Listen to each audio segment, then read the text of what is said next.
c'est un carrefour aussi, c'est un croisement. C'est un croisement aujourd'hui entre des plus jeunes et des seniors qui viennent nous rejoindre. C'est un croisement à un moment donné, un croisement de trajectoires professionnelles.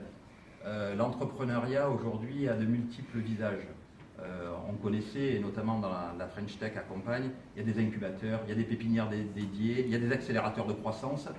Mais à côté de ça, il existe une multiplicité de formes d'entrepreneuriat dans les métiers du numérique ou des métiers qui se transforment par le biais du numérique. Et la coopérative d'activité d'emploi, ça va être un peu ce hub qui va être à l'interface un petit peu à la fois des politiques publiques d'accompagnement à la création d'entreprises, l'accompagnement des politiques de l'emploi et aussi le développement économique des territoires.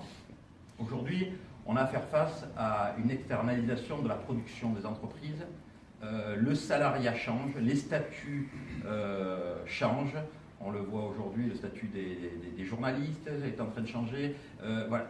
Beaucoup de statuts sont remis en cause et sont en plein bouleversement. La coopérative d'activité et d'emploi, ça va permettre à des entrepreneurs aujourd'hui de rentrer dans la coopérative, de tester leurs projets à travers un dispositif qu'on appelle le CAP, le contrat d'accompagnement de l'entreprise, et puis de faire monter leur chiffre d'affaires et ensuite d'avoir le choix.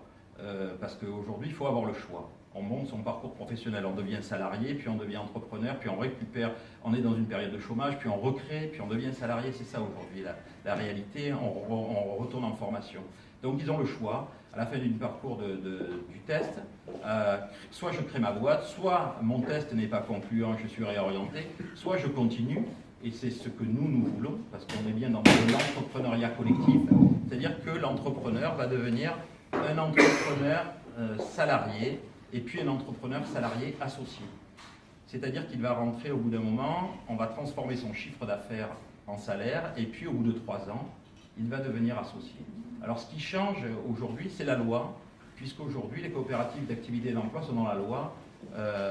Sans faire de politique, c'est la loi Hamon, donc, qui a institué en 2015 la loi sur l'économie sociale et solidaire, et qui a permis la génération d'un nouveau type de contrat, le contrat d'entrepreneur salarié associé.